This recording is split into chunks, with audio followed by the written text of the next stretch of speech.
I'm very glad to see you all today. உங்களை எல்லோரையும் பார்த்ததுல நான் மிகுந்த சந்தோஷப்படுறேன்.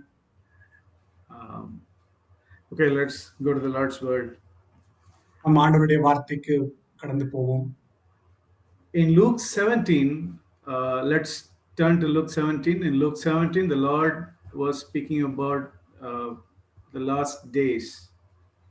லூக்கா 17வது அதிகாரத்துக்கு நாம் திரும்புவோம். லூக்கா 17லே ஆண்டவர் கடைசி நாட்களை, கடைசி காலத்தை குறித்து அவர் பேசுகிறார்.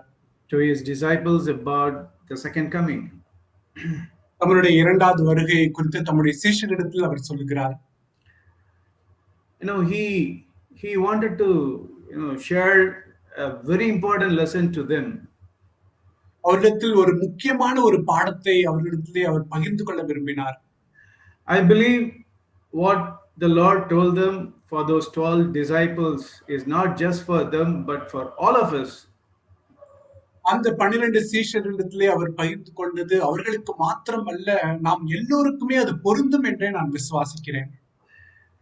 The word, the Lord told the disciples is verse 32. This is what I had in my heart. 32வது வசனம், லூக்கா 17:32வது வசனம், இதுதான் என்னுடைய இருதயத்தில் இருந்த ஒரு வார்த்தை. Remember Lord's wife. லோத்தின் மனைவியை நினைத்துக் கொள்ளுங்கள். Well, the Lord was not telling these three words to sisters. In fact, he was telling to his disciples. So it applies for all of us. இந்த மூன்று வார்த்தைகளை சகோதரிகளிடத்திலே ஆண்டவராக இயேசு கிறிஸ்து சொல்லவில்லை, ஆனால் தம்முடைய சீஷர்களிடத்திலே அவர் சொன்னபடினாலே இது நம் எல்லோருக்குமே அது பொருந்தக்கூடிய ஒரு வார்த்தை. I think the Lord wanted all of us to learn that very important lesson from Lord's wife. லோத்தினுடைய மனைவியிடத்திலிருந்து அந்த முக்கியமான ஒரு பாடத்தை நாம் எல்லோருமே கற்றுக்கொள்ள வேண்டும் என்பதுதான் ஆண்டவராகிய இயேசு கிறிஸ்துவினுடைய நோக்கம். Our Lord Jesus, he rarely used the word remember. நம்மளுடைய ஆண்டவராகிய இயேசு கிறிஸ்து ரொம்ப அரிதாதான் நினைவில் கொள்ளுங்கள் என்கிறதான வார்த்தையை அவர் உபயோகித்திருக்கிறார். Is in this context also he is saying remember Lord's wife. இந்த இடத்திலும் கூட லோத்தின் மனைவியை நினைத்துக் கொள்ளுங்கள் என்று அவர் சொல்லுகிறார். Lord's wife, she was saved from the wrath of God that came upon Sodom and Gomorrah. சோதம் கொமோரா மேல வந்த தேவ கோபாக்கினையிலிருந்து லோத்தினுடைய மனைவி அங்கே அவள் ரட்சிக்கப்பட்டாள். But still she died. ஆனாலும் அவள் மரித்து போனாள். People in Sodom and Gomorrah, they died because of their disobedience. சோதம் கொமோரா பட்டணத்தில் உள்ள ஜனங்கள் தங்களுடைய கீழ்ப்படியாமை நிமித்தம் அவர்கள் மரித்து போனார்கள். And even Lord's wife, even though she came out of Sodom and Gomorrah, she died because of disobedience. லோத்தினுடைய மனைவி அவள் சோதம் கொமோரா பட்டணத்திலிருந்து வெளியே வந்திருந்தாலும் கூட அவளும் கூட தம்முடைய கீழ்ப்படியாமை நிமித்தமாக அவள் மரித்தாள். The Lord brought her out. ஆண்டவர் அவரை வெளியே கொண்டு வந்தார். It's almost like being saved. அது ரட்சிக்கப்பட்டதுக்கு பொருத்தமாக இருக்கிறது. But even after that she died. ஆனாலும் அதற்கு பின்பாக அவள் மரித்தாள். So we all are born again, are saved. We can confess that we are saved. நாம் எல்லோருமே மறுபடியும் பிறந்திருக்கிறோம், நாங்கள் ரட்சிக்கப்பட்டிருக்கிறோம் என்று நாம் அறிக்கை செய்யலாம். But still there is a possibility that we can lose our salvation. இருந்தாலும் நாம் நம்மளுடைய ரட்சிப்பை இழக்கக்கூடியதுக்கு எல்லா சாத்தியமும் இருக்கிறது. Once saved is not always saved. ஒரு முறை நான் ரட்சிக்கப்பட்டால் நான் எப்பொழுதுமே ரட்சிக்கப்பட்டவன் தான் என்று அர்த்தம் அல்ல. And that is why the Lord spoke to his disciples about this Lord's wife. Remember Lord's wife.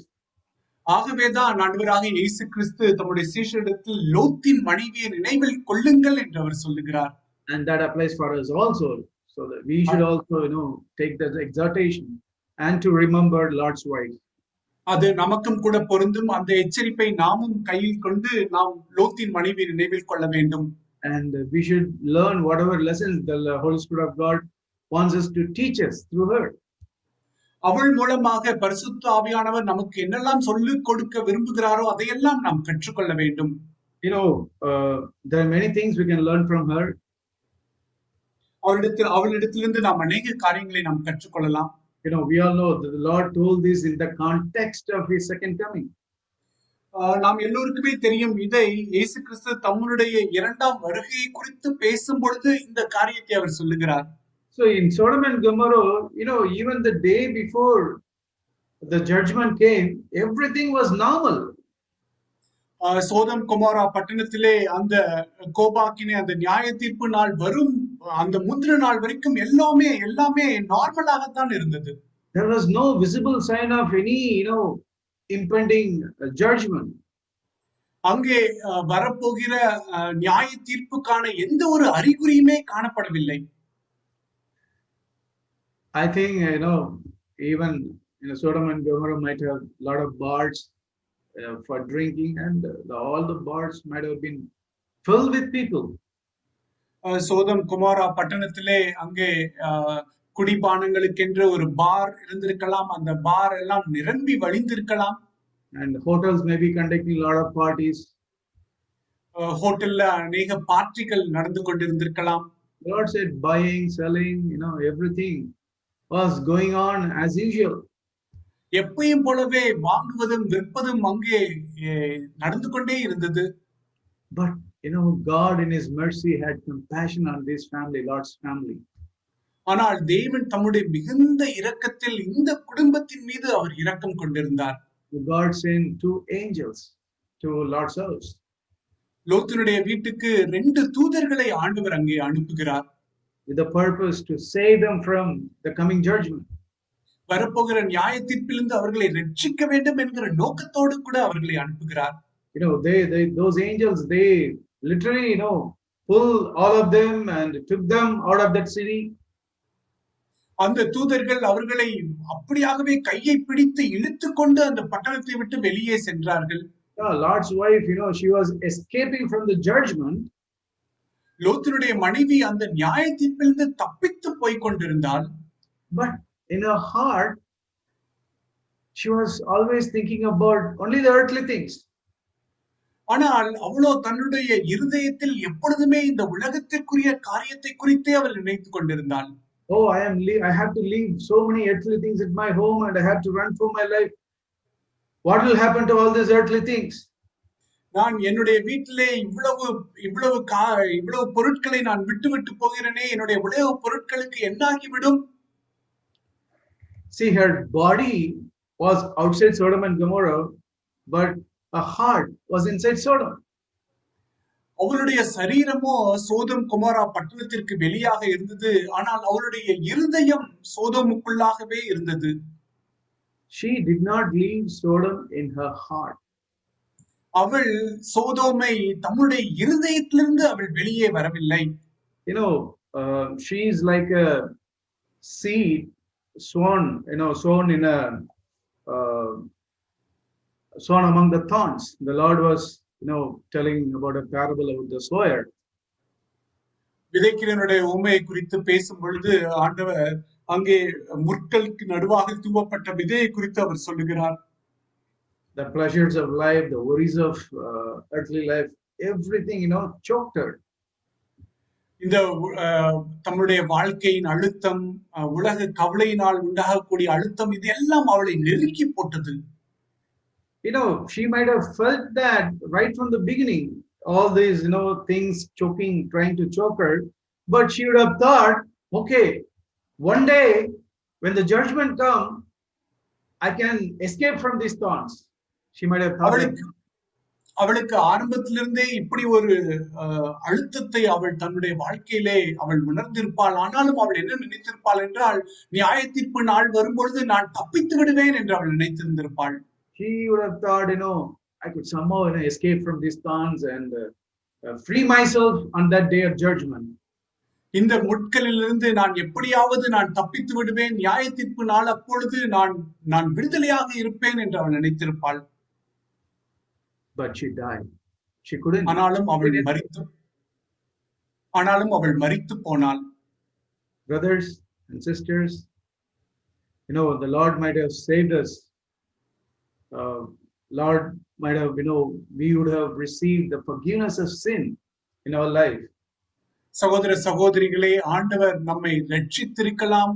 நாம் நம்மளுடைய வாழ்க்கையிலே பாவத்தின் மன்னிப்பை நாம் பெற்றிருக்கலாம்.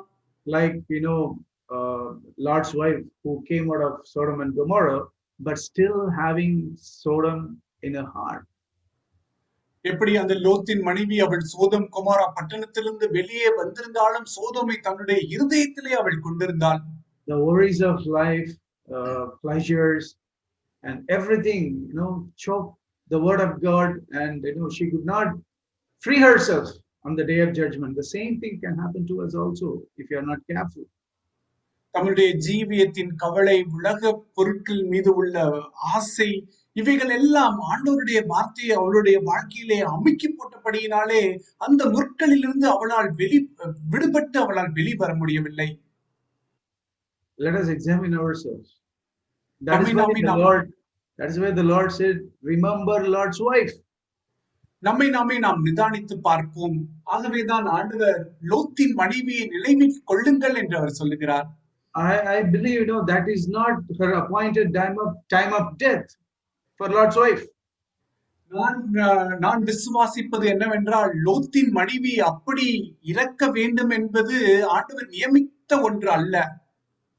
It's because she loved the world and disobeyed God's word, she died. அவள் இந்த உலகத்தை நேசித்தபடியினாலும் ஆண்டவருடைய வார்த்தைக்கு கீழ்ப்படியாதது நிமித்தமாகவே அவள் மரித்தாள். Even the Lord told in verse 31, the same chapter in verse 31, on the day one who is on the housetop and whose goods are in the house must not go down to take them out, and likewise the one who is in the field must not turn back. லூக்கா 17:31 வசனம், அந்த நாளிலே வீட்டின் மேல் இருப்பவன் வீட்டில் உள்ள தன் பண்டங்களை எடுத்துக்கொண்டு போக இறங்காமல் இருக்க கடவன், அப்படியே வயலில் இருக்கிறவன் பின்னிட்டு திரும்பாமலும் இருக்க கடவன். Brothers and sisters, if God has chosen you and me to live a higher life, higher Christian life, சகோதர சகோதரிகளே, உங்களையும் என்னையும் ஆண்டவர் ஒரு மேலான ஒரு கிறிஸ்தவ வாழ்க்கை வாழும்படியாக நம்மை அழைத்திருக்கிறார். And if God has called for that life, and if he has provided everything that is needed to live that life, அவர் அப்படிப்பட்ட ஒரு வாழ்க்கை வாழ நம்மை அழைத்து அந்த வாழ்க்கை வாழ்வதற்கு தேவையான எல்லாவற்றையும் அவர் நமக்கு கொடுத்திருக்கும் பொழுது, let us be careful that our heart is not attached to the earthly things. ஆனாலும் நம்மளுடைய இருதயமோ இந்த உலக பொருட்கள் மீது பிடிபட்டு இல்லாதபடிக்கு நாம் ஜாக்கிரதையா இருப்போம். We have to use a lot of earthly things while we live on this earth. நாம் இந்த உலகத்திலே வாழும் பொழுது அநேக உலக பொருட்களை நாம் உபயோகப்படுத்த வேண்டியதா இருக்கிறது. Lord's wife, she did not die because she used many earthly things. No. லோத்தினுடைய மனைவி இந்த உலகத்தில் உள்ள அநேக பொருட்களை அவள் உபயோகப்படுத்தினதினாலே அவள் மரிக்கவில்லை. But because her heart was attached to the earthly things, she died. ஆனால் அவளுடைய இருதயமோ அந்த உலக பொருட்களோடு பின்னிட்டு இருந்தபடியினாலே அவள் மரித்து போனாள். Yes, brothers and sisters, attachment to the earthly things.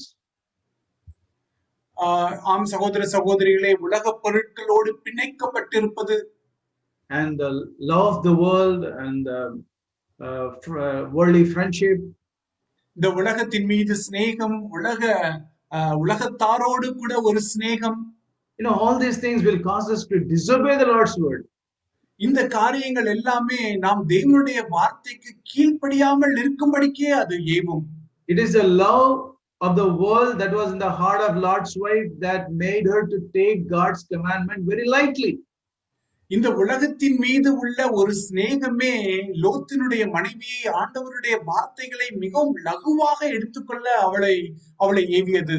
Yeah, it could be the same thing for you and me. உங்களுக்கும் எனக்கும் அதே நிலைமையாக இருக்கலாம். The Lord said, remember Lord's wife. ஆண்டவர் சொல்லுகிறார், லோத்தின் மனைவியை நினைவில் கொள்ளுங்கள். Is my heart attached to my bank balance? என்னுடைய வங்கி கணக்கின் மீது என்னுடைய இருதயம் பிணைக்கப்பட்டிருக்கிறதா? Is my heart attached to earthly things or worldly friends?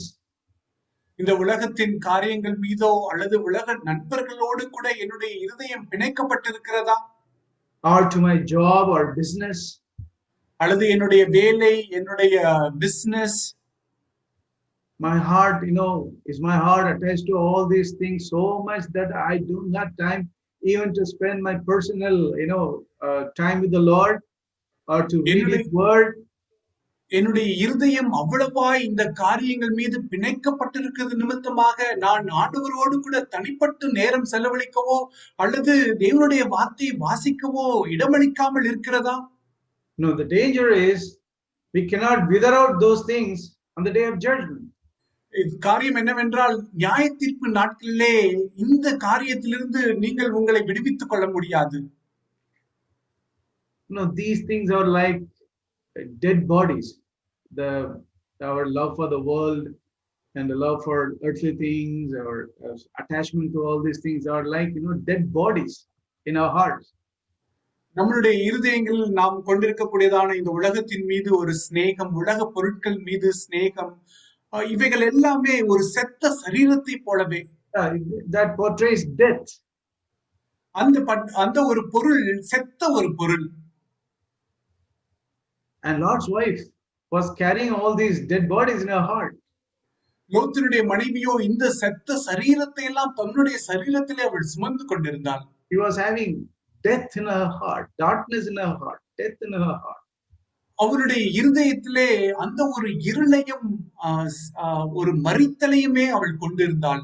And that's why the Lord said in verse 37, where the body is, there also vultures will be gathered. ஆகவேதான் ஆண்டவர் 17வது அதிகாரத்திலே பிணம் எங்கேயோ அங்கே கழுகுகள் வந்து கூடும் என்றார். Vultures, they are the picture of the devil, demons. கழுகுகள் அவைகள் பேய்களுக்கு ஒப்பனையாக இருக்கிறது.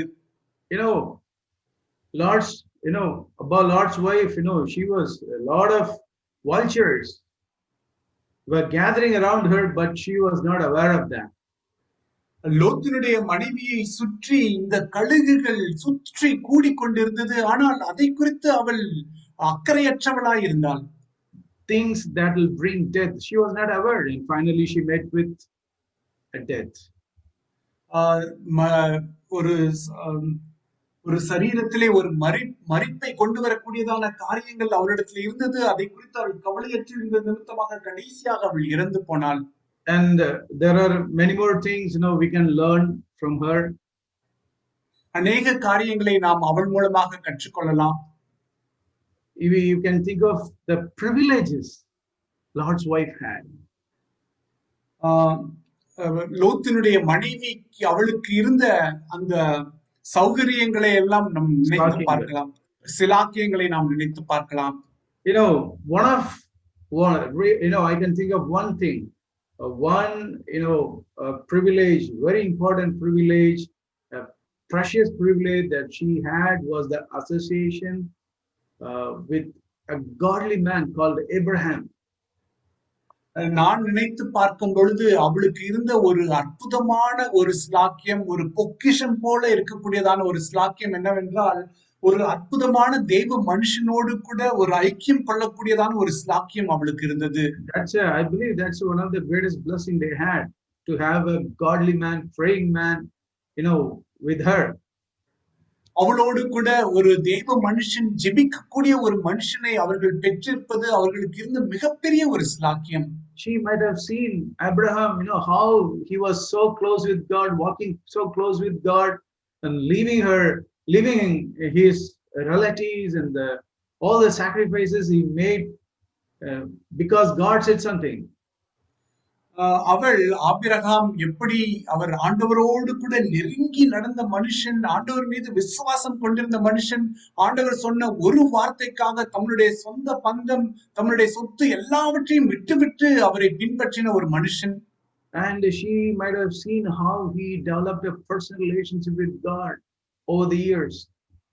வருடங்கள் போக போக ஆண்டவரோடு கூட அவர் எப்படி ஒரு நெருங்கிய உறவிலே இருந்தார் என்பதையும் அவள் பார்த்திருந்தாள். How Abraham's heart was not attached to money or earthly things. பணத்தின் மீதோ அல்லது உலக பொருட்களின் மீதோ ஆபிரகாமினுடைய இருதயம் பிணைக்கப்படவில்லை என்பதையும் அவள் அறிந்திருந்தாள்.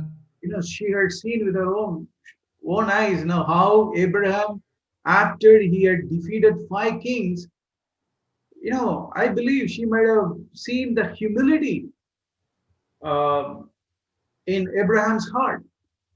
ஆபிரகாம் 5 ராஜாக்களை தோற்கடித்ததற்கு பின்பாகவும் அவருடைய இருதயத்தில் இருந்ததான அந்த தாழ்மையை நிச்சயமாகவே லோத்தினுடைய மனைவியும் பார்த்திருப்பாள். And how he did not even touch any of the spoils from that war. அந்த போரிலிருந்து கொள்ளையடித்து கொண்டு வந்திருந்த ஒரு பொருளையும் கூட அவர் தொடவில்லை என்பதையும் அவள் பார்த்திருந்தாள். She would have seen her with her own eyes. அவளுடைய சொந்த கண்களினாலே அவள் எல்லாவற்றையும் பார்த்திருந்தாள். In fact, legally all those spoils belonged only to Abraham. சொல்ல போனால் சட்டப்பூர்வமாக அங்கே கொள்ளையடித்து கொண்டு வரப்பட்டிருந்த எல்லா பொருட்களுமே அது ஆபிரகாமை சார்ந்ததே ஆகும். That was one of the most precious privilege the Lord's wife had. இப்படிப்பட்ட ஒரு பொக்கிஷமான ஒரு ஸ்லாக்கியத்தை லோத்தினுடைய மனைவி பெற்றிருந்தாள். But she did not value that. ஆனால் அதை அவள் பொருட்டாக ஒரு பெரிய பொருட்டாக அவள் அதை பார்க்கவில்லை. No, the light through Abraham was shining brightly. ஆபிரகாமினுடைய வாழ்க்கை அவர் மூலமாக பிரகாசித்து எரிந்து கொண்டிருந்தது. But she enjoyed the company of Abraham, but she did not take any step towards obeying God like Abraham did. ஆபிரகாமோடு கூட இருப்பதை அவள் மிகவும் அனுபவித்தாள். ஆனால் அவரை போல ஆண்டவருடைய வார்த்தைக்கு கீழ்ப்படிவதை அவள் அனுபவித்து பார்க்க விரும்பவில்லை. No, Abraham was he was like a disciple. The Lord laid the conditions of discipleship in Luke 14, and Abraham exactly obeyed that. ஆண்டவர் லூக்கா 14வது அதிகாரத்தில் சீஷத்துவத்தின் நிபந்தனைகளை அங்கே சொல்லுகிறார். ஆனால் ஆபிரகாம் அவர் அப்பொழுதே அந்த சீஷத்துவத்தின் வாழ்க்கையை அவர் வாழ்ந்திருந்தார். We read in Luke chapter 14 verse 26.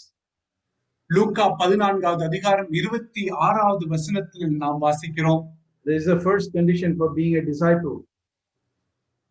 அதுதான் முதல் நிபந்தனை, சீஷன் ஆவதற்குரிய நிபந்தனை. Anyone comes to me and does not hate his own father and mother and wife and children and brothers and sisters, yes, even his own life, he cannot be my disciple. யாதொருவன் என்னிடத்தில் வந்து தன் தகப்பனையும் தாயையும் மனைவியையும் பிள்ளைகளையும் சகோதரரையும் சகோதரிகளையும் தன் ஜீவனையும் வெறுக்காவிட்டால் எனக்கு சீஷனாய் இருக்க மாட்டான். Abraham obeyed this commandment. Abraham இந்த கட்டளையை அவர் கீழ்ப்படிந்தார். He left everything, his house, his family, everything, his father, everybody he left. அவர் தம்முடைய தாய் தகப்பன் தம்முடைய வீடு தம்முடைய சொத்து எல்லாவற்றையும் விட்டுவிட்டு அவர் வந்திருந்தார்.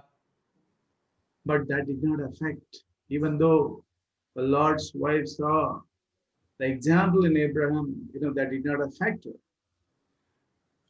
ஆபிரகாமுடைய வாழ்க்கையில் இப்படி ஒரு மாதிரியை லோத்தினுடைய மனைவி பார்த்திருந்தாலும் அது எந்த விதத்திலும் அவளுடைய வாழ்க்கையை பாதிக்கவில்லை.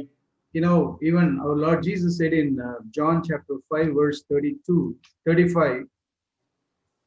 யோவான் 5வது அதிகாரம் 35வது வசனத்திலே நம்முடைய ஆண்டவராக இயேசு கிறிஸ்து இப்படியாக சொல்லுகிறார்.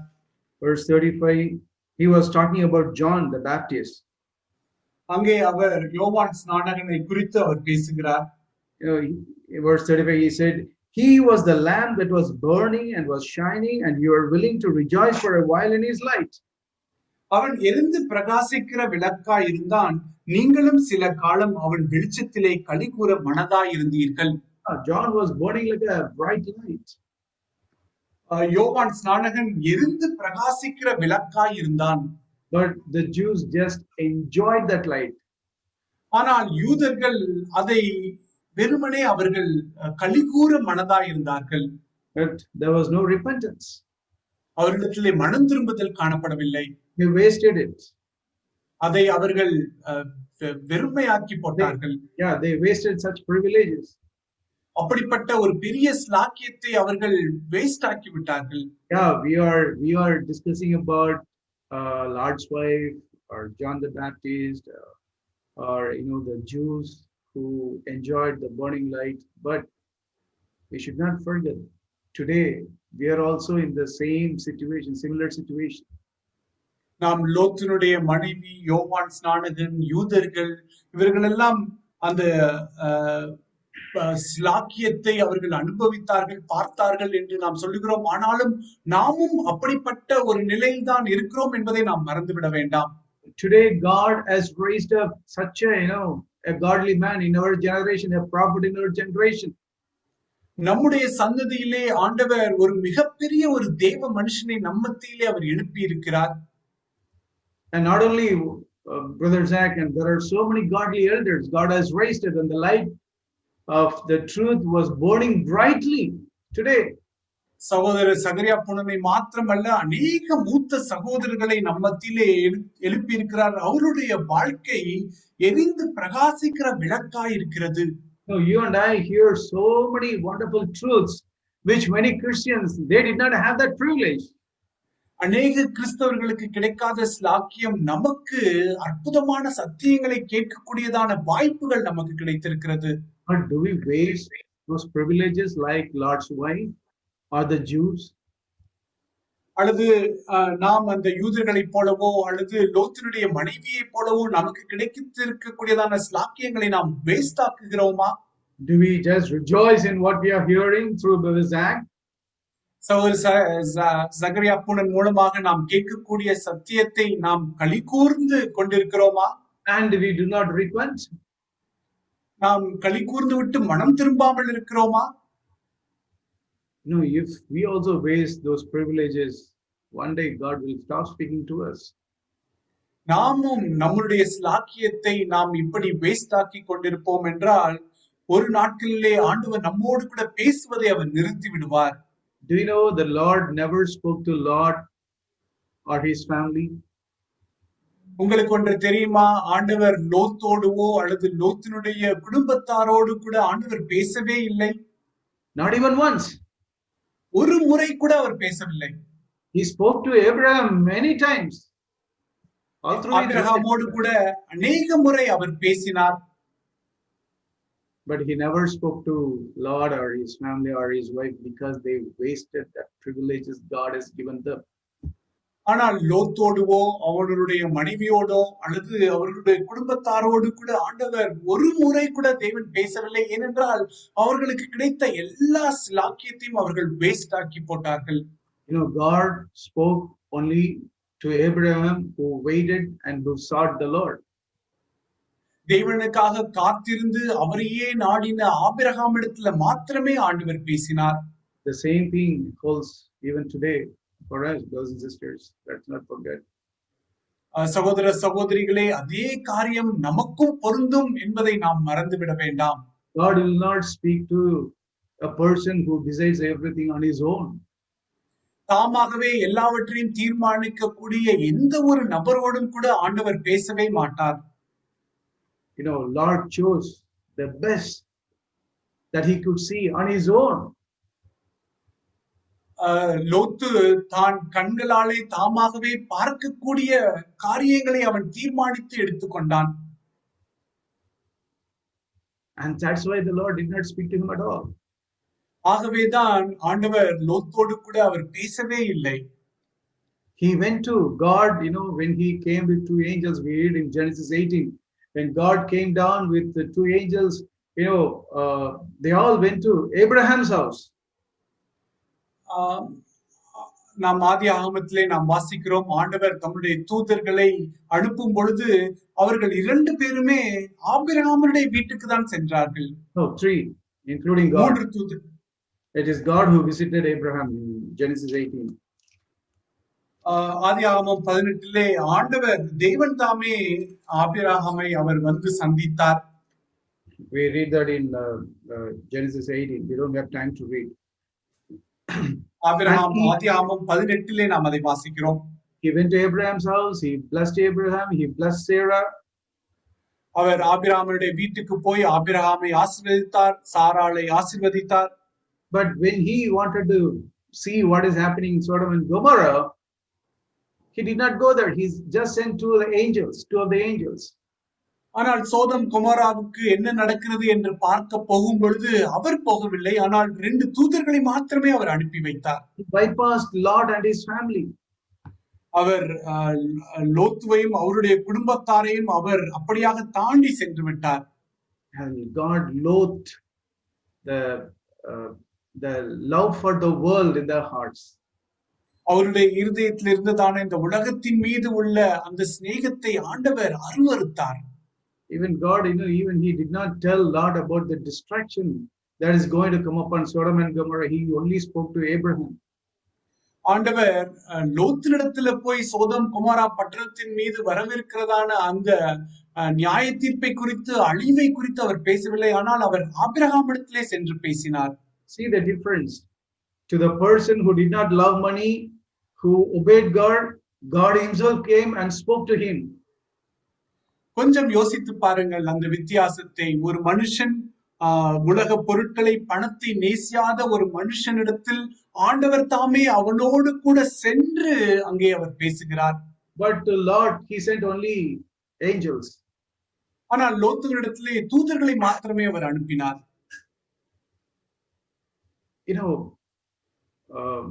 I think of Elijah's time in the Old Testament. எலியாவின் நாட்களை, பழைய ஏற்பாட்டிலே அந்த எலியாவின் நாட்களை நான் நினைத்து பார்க்கிறேன். People were, they were worshipping idols. They went after Baal. அந்த நாட்களிலே அவர்கள் விக்கிரகங்களை, பேயாலை அவர்கள் வணங்கி கொண்டிருந்தார்கள். That's a picture of love of money, love of money. அது பணத்தை சிநேகிக்க கூடியதுக்கு ஒப்பனையாக இருக்கிறது. Idolatry, விக்கிரக ஆராதனை, which is love of money. விக்கிரக ஆராதனை என்பது பணத்தை நேசிப்பது. When Israelites were in that situation, what the Lord did? இஸ்ரவேலர்கள் அப்படிப்பட்ட ஒரு சூழ்நிலையில் இருக்கும்போது ஆண்டவர் என்ன செய்தார் தெரியுமா? We read in 1 Kings chapter 17. 1 ராஜாக்கள் 17வது அதிகாரத்திலே நாம் வாசிக்கிறோம். The Lord, sent his word again and again, asking the people to repent, but they did not repent. ஆண்டவர் தம்முடைய ஜனங்கள் மனம் திரும்பும்படி திரும்ப திரும்ப மீண்டும் மீண்டுமாய் வார்த்தையை அனுப்பி கொண்டிருந்தார். ஆனால் அவர்கள் மனம் திரும்பவில்லை. And finally, what the Lord did? கடைசியாக ஆண்டவர் என்ன செய்தார் தெரியுமா? First he stopped the rain. We all know that. முதலாவது அவர் அந்த மழை பெய்வதை அவர் நிறுத்திவிட்டார். அது நம் எல்லோருக்குமே தெரியும். Then he stopped the heavenly manna, the word of God. பின்பு பரத்திலிருந்து வரக்கூடிய மன்னாவாகிய ஆண்டவருடைய வார்த்தையை அவர் நிறுத்திவிட்டார். He stopped Elijah from prophesying for the next 3 years. அடுத்த 3 வருடங்களுக்கு எலியா தீர்க்க தரிசனம் சொல்ல வேண்டாம் என்று அவர் நிறுத்திவிட்டார். If you read chapter 17 verse 3, the Lord said to Elijah, "Go away from here, turn eastward and hide yourself by the brook Cherith, which is east of Jordan." நீ 17வது அதிகாரம் 3வது வசனம், நீ இவ்விடத்தை விட்டு கீழ் திசையை நோக்கி போய் யோர்தானுக்கு நேராய் இருக்கிற கேரித் ஆற்றாண்டையில் ஒளிந்து கொண்டிரு. And after that, we read in chapter 18 verse 1, it happened after many days that the word of the Lord came to Elijah in the 3rd year. 18வது அதிகாரம் 1வது வசனத்திலே நாம் வாசிக்கிறோம், அநேக நாள் சென்று 3ஆம் வருஷம் ஆகையில் கர்த்தருடைய வார்த்தை எலியாவுக்கு உண்டாகி. For 3 years the Lord did not speak to the Israelites. 3 வருடங்களுக்கு தேவன் இஸ்ரவேலர்களோடு கூட அவர் பேசவில்லை. Because they did not obey. ஏனென்றால் அவர்கள் ஆண்டவருக்கு கீழ்ப்படியவில்லை. Brothers and sisters, let us think of the privileges God has given us.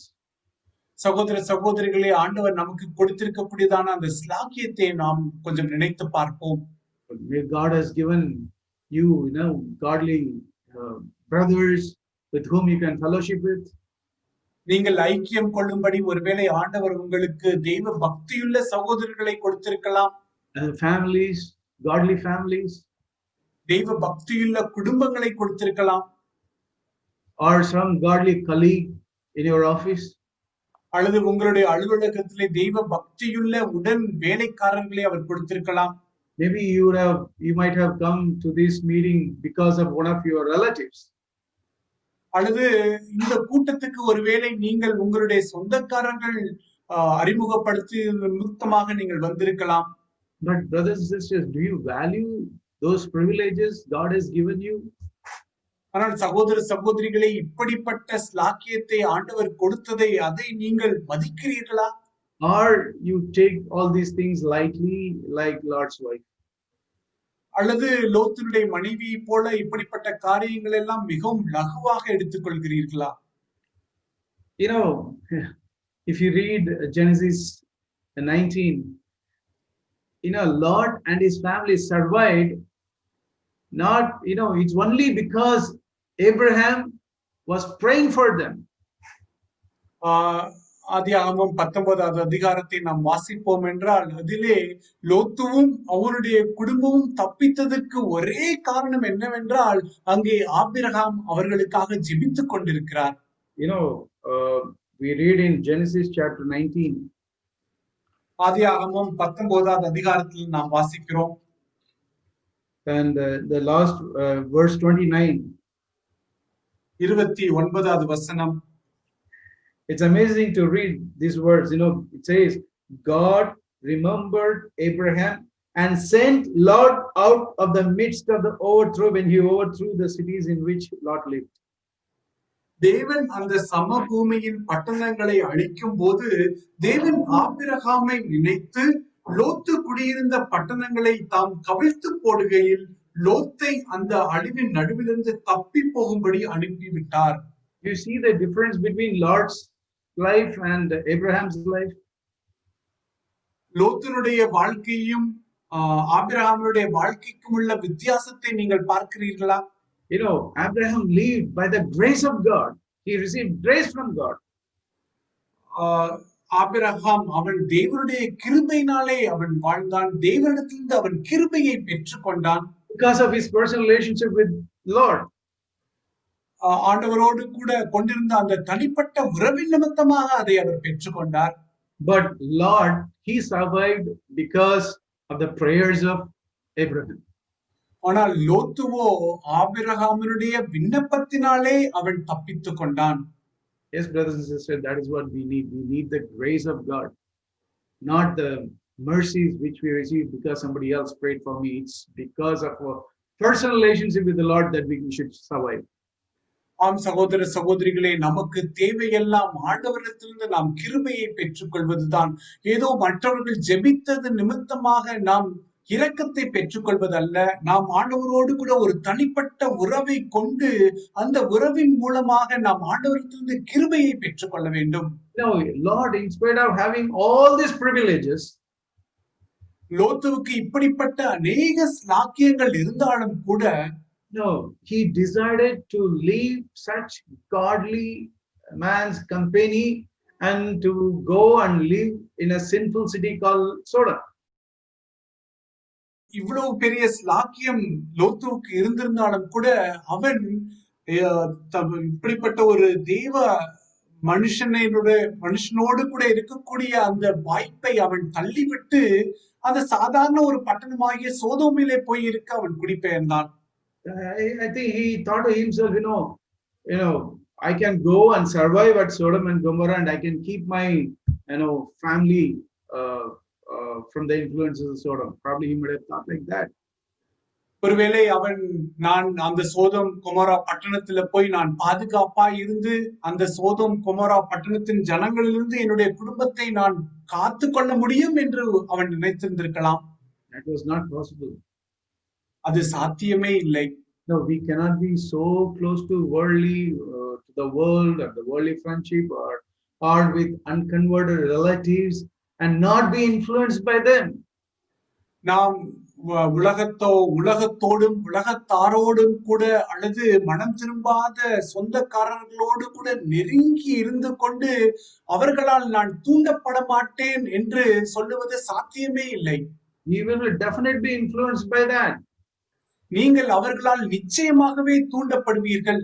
Maybe it will not happen on day 1 or week 1. ஒருவேளை முதல் நாளிலே நடக்காமல் இருக்கலாம். Or 1 week. அல்லது ஒரு வாரம்.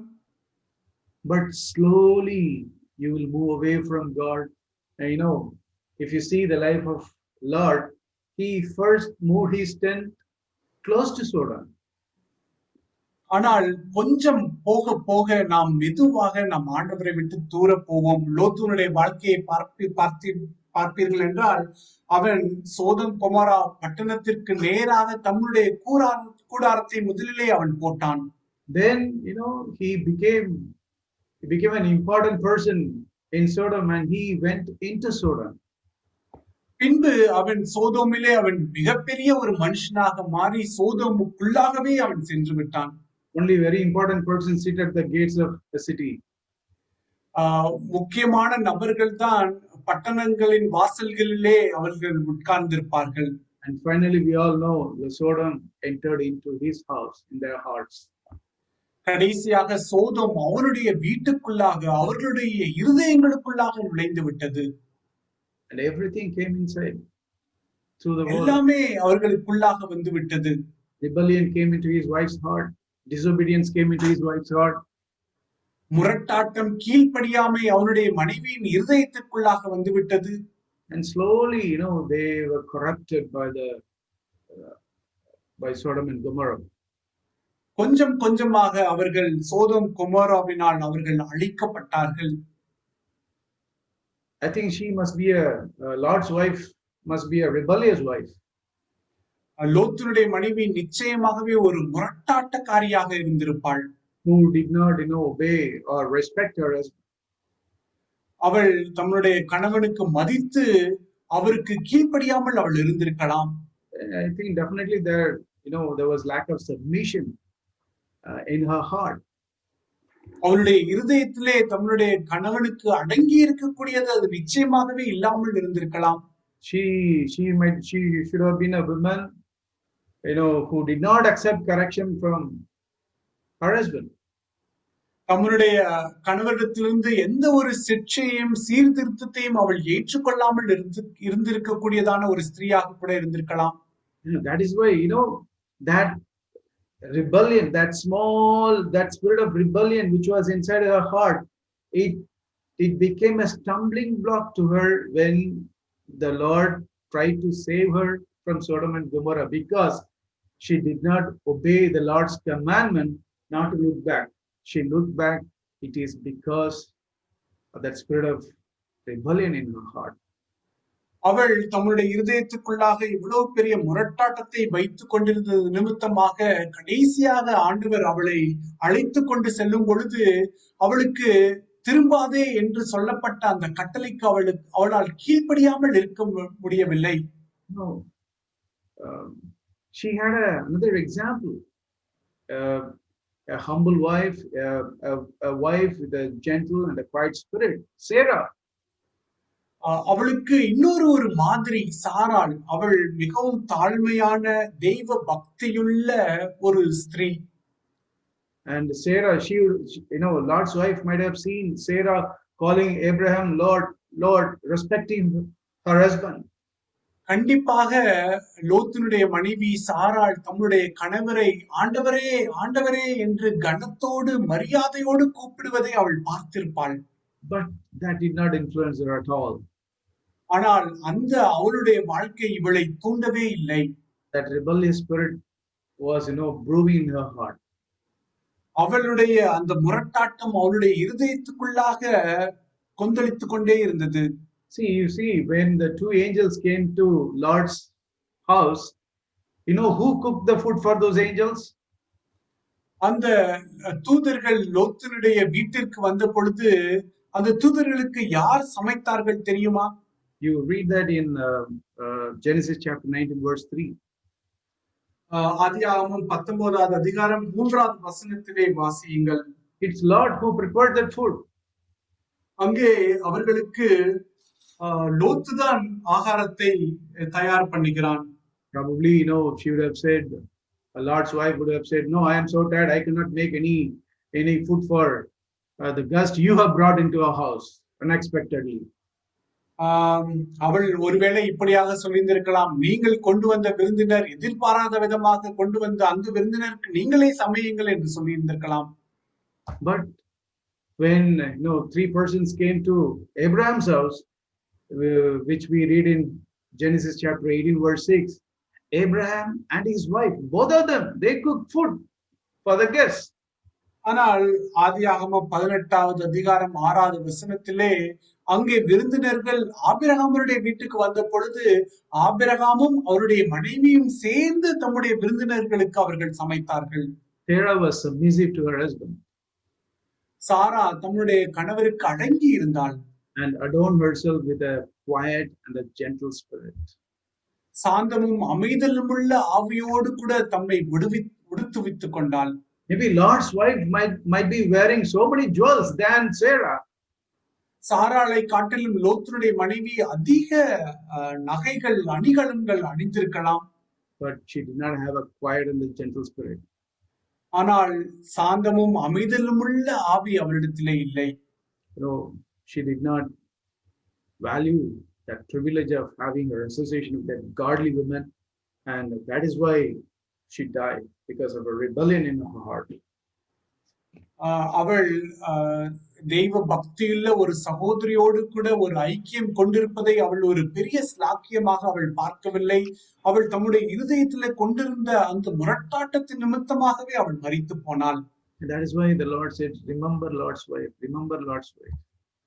ஆகவேதான் ஆண்டவர் லோத்தினுடைய மனைவியை நினைவில் கொள்ளுங்கள் என்று அவர் சொல்லுகிறார். So brothers and sisters, let us take the Lord's warning seriously. ஆகவே சகோதர சகோதரிகளே, நாம் ஆண்டவருடைய எச்சரிப்பை நாம் ஜாக்கிரதையாக எடுத்துக்கொள்வோம். We also may be facing the similar situation Lord's wife faced. லோத்தினுடைய மனைவி சந்தித்த அதே சூழ்நிலையை போல நாமும் கூட இந்த காலகட்டத்திலே சந்திக்கலாம். The temptations are the same even today. அந்த சோதனைகள் இன்றைக்கும் அதே விதமாகத்தான் இருக்கிறது. The temptation to become neither cold nor hot but lukewarm. அனலுமின்றி குளிருமின்றி இல்லாத வெதுவெதுப்பான இருக்கக்கூடியதான அதே சோதனை நாம் எல்லோருக்குமே இருக்கிறது. We are not in touch with God. நீங்கள் ஆண்டவரோடு கூட ஒரு உறவிலே இல்லை என்றால், or are you living at the mercy of somebody else's prayer, or are you living because of your personal relationship with the Lord? நீங்கள் இப்பொழுது ஜீவிப்பது யாரோ ஒருவர் செய்யக்கூடிய ஜெபத்தின் மூலமாக பெறக்கூடிய இரக்கத்தினாலே ஜீவித்துக் கொண்டிருக்கிறீர்களா, அல்லது நீங்கள் ஆண்டவரோடு கூட ஒரு தனிப்பட்ட உறவிலே நீங்கள் ஜீவித்துக் கொண்டிருக்கிறீர்களா? Lord, and his life was so miserable. லோத்து அவனுடைய வாழ்க்கை மிகவும் பாவமாக இருந்தது. It's miserable. He was poor. He was wretched in the eyes of the Lord, and he was blind in the eyes of the Lord, blind to the coming judgment. ஆண்டவருடைய பார்வையிலே அவன் குருடனும் நிர்வாணியுமாக அவன் வாழ்ந்து கொண்டிருந்தான். தம் மீது நியாய தீர்ப்பு வரப்போகிறது என்பதை அறியாத ஒரு குருடனை போல இருந்தான் அவன். Let us examine, brothers and sisters, how is our heart? How is your heart? சகோதர சகோதரிகளே, நம்முடைய இருதயம் எப்படி இருக்கிறது என்பதை நாம் நிதானித்து பார்ப்போம். In spite of listening to so much truth, so much wonderful sermons, how is our heart? Is it burning for the Lord, or is it lukewarm? நாம் இப்படி அநேக அற்புதமான சத்தியங்களை நாம் கேட்டதற்கு பின்பாக நம்மளுடைய இருதயம் எரிந்து பிரகாசிக்கிறதா அல்லது வெதுவெதுப்பாக காணப்படுகிறதா? Instead of listening to this wonderful message, are we still living in blatant sin? நாம் இப்படி அற்புதமான சத்தியங்களை கேட்டதற்கு பின்பும் நாம் இன்னும் பாவத்திலே வாழ்ந்து கொண்டிருக்கிறோமா? Our heart attached to earthly things. நம்மளுடைய இருதயம் இன்னும் உலக பொருட்கள் மீது பிணைப்பு கொண்டு இருக்கிறதா? The Lord said in Luke 14. லூக்கா 14 ஆண்டவர் சொல்லுகிறார், that another condition for the discipleship. அங்கே சீஷனாகுவதற்குரிய இன்னொரு நிபந்தனையிலே verse 33. 33வது வசனம், none of you can be my disciples who does not give up all his possessions. உங்களில் எவனாகிலும் தனக்கு உண்டானவைகளை எல்லாம் வெறுத்து விடாவிட்டால் அவன் எனக்கு சீஷனாய் இருக்க மாட்டான். The Lord and his family members know they were so much attached. Is my heart, your heart attached to earthly things? Are we not willing to give up our possessions? லோத்துவும் அவனுடைய குடும்பம் முழுவதுமாக இந்த உலக பொருட்கள் மீது பிணைக்கப்பட்டிருந்தார்கள். நீங்களும் நானும் இப்படி உலக பொருட்கள் மீது பிணைக்கப்பட்டிருக்கிறோமா? அவைகளை நாம் வெறுத்துவிட மனதாயிருக்கிறோமா? The Lord said to the elder of the Laodicean church, which is a worldly church, the Lord said, I will spit you out of my mouth. ஆண்டவர் லவோதிக்கா சபையின் மூப்பருக்கு அந்த உலக பிரகாரமாக இருந்த அந்த சபைக்கு ஆண்டவர் சொல்லும் பொழுது, நான் உன்னை என்னுடைய வாயிலிருந்து துப்பி போடுவேன் என்று சொன்னார். But brothers and sisters, even if you are like that, God has not lost hope on you. சகோதர சகோதரிகளே, உங்களுடைய வாழ்க்கை அப்படி இருந்தாலும் ஆண்டவர் உங்கள் மீது நம்பிக்கையை அவர் இழக்கவில்லை. He still believes that you can become rich in him. அவர் இன்னும் விசுவாசிப்பதெல்லாம் நீங்கள் அவருக்குள்ளாக நீங்கள் ஐஸ்வர்யவானாக மாற முடியும். That you can still become pure. நீங்கள் இன்னும் பரிசுத்தமாய் மாற முடியும். And you can still see things, the spiritual things very clearly. ஆவிக்குரிய காரியங்களை நீங்கள் இன்னும் தெளிவாக பார்க்க முடியும். And the message the Lord gave to that elder is அந்த மூப்பருக்கு ஆண்டவர் கொடுத்த Revelation chapter 3. வெளிப்படுத்தின விசேஷம் 3வது அதிகாரம் verse 19. 19வது வசனம். Be zealous and repent. நீ ஜாக்கிரதையாய் இருந்து மனம் திரும்பு. And that is what the Lord expects from you. அதைத்தான் ஆண்டவர் உங்களிடத்திலிருந்து எதிர்பார்க்கிறார். That is why he is standing and knocking the door. ஆகவேதான் அவர் நின்று அந்த கதவை தட்டி கொண்டிருக்கிறார்.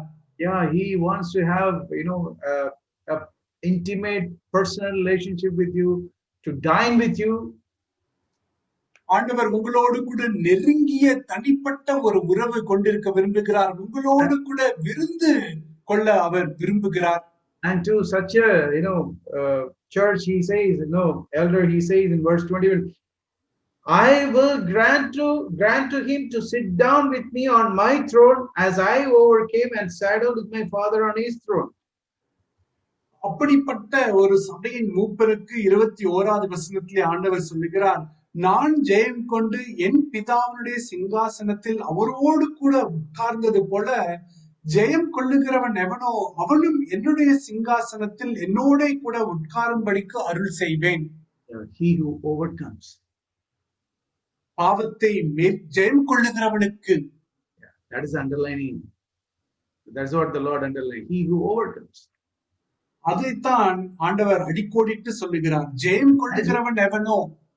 And to that life he is calling all of us. அப்படிப்பட்ட ஒரு வாழ்க்கைக்கு நம்மை எல்லாம் அவர் அழைக்கிறார். Yes, brothers and sisters, he wants you to come to that place. ஆம் சகோதர சகோதரிகளே, நாம் அப்படிப்பட்ட ஒரு இடத்திற்கு வர வேண்டும் என்று அவர் விரும்புகிறார். That to a place where you become completely his own. எப்படிப்பட்ட இடத்திற்கு என்றால் நாம் முற்றிலுமாக அவருக்குரியவராக நாம் மாற வேண்டும் என்கிற இடத்திற்கு. And that is why, with the burden, the Lord spoke to the disciples, remember Lord's wife. அப்படிப்பட்ட ஒரு பாரத்தோடு தான் ஆண்டவர் தம்முடைய சீஷர்களுக்கு பேசும் பொழுது லோத்தினுடைய மனைவியை நினைவில் கொள்ளுங்கள் என்று அவர் சொல்லுகிறார். That is why he said, do not lose your life by living in sin and in worldliness. உலகத்தில் பாவத்தோடும் உலகத்துக்குரிய காரியத்தோடும் வாழ்ந்து உங்களுடைய ரட்சிப்பை இழந்து விடாதீர்கள் என்று அவர் சொல்லுகிறார். He wants us to be preserved in these last days until he comes. அவர் வரும் வரைக்கும் இந்த கடைசி நாட்களிலே நாம் பாதுகாக்கப்பட்டவர்களாய் இருக்க வேண்டும் என்று அவர் விரும்புகிறார். That is why he has given us his Holy Spirit. ஆகவேதான் அவர் தம்முடைய பரிசுத்த ஆவியானவரை நமக்கு தந்திருக்கிறார். Brothers and sisters, we cannot live this life without being filled in the Holy Spirit. பிரியமான சகோதர சகோதரிகளே, பரிசுத்த ஆவியானவரால் நாம் நிரப்பப்படாமல் இந்த கிறிஸ்தவ வாழ்க்கை வாழ்வது சாத்தியமில்லை. Yeah, we need to be filled with the Holy Spirit every day. ஒவ்வொரு நாளும் நாம் பரிசுத்த ஆவியானவரால் நிறைந்து இருக்க வேண்டும். Because when we love the world, the love of the Father is taken away. நாம் உலகத்தில் அன்பு கூறும் பொழுது பிதாவினுடைய அன்பு நம்முடைய இருதயத்திலிருந்து எடுத்து போடப்படுகிறது. It's only the Holy Spirit of God who pours the love of God into our hearts. பரிசுத்த ஆவியானவர் தான் தேவனுடைய அன்பை நம்முடைய இருதயத்திற்குள்ளாக ஊற்றுகிறார். He alone can give us strength to overcome the world. இந்த உலகத்தை மேற்கொள்வதற்கு அவரே நமக்கு பலத்தை தர முடியும். God has called us to a higher life, brothers and sisters. சகோதர சகோதரிகளே, ஆண்டவர் நம்மை ஒரு மேன்மையான ஒரு வாழ்க்கைக்கு அழைத்திருக்கிறார். And he doesn't want us to lose that life. நாம் அந்த வாழ்க்கையை இழந்து போக வேண்டும் என்று அவர் விரும்பவில்லை. And that is why he told his disciples, remember Lot's wife. ஆகவேதான் தம்முடைய சீஷர்களுக்கு அவர் சொல்லும் பொழுது லோத்தினுடைய மனைவியை நினைவில் கொள்ளுங்கள் என்று அவர் சொல்லுகிறார். May the Lord help us. ஆண்டவர் நமக்கு உதவி செய்வாராக.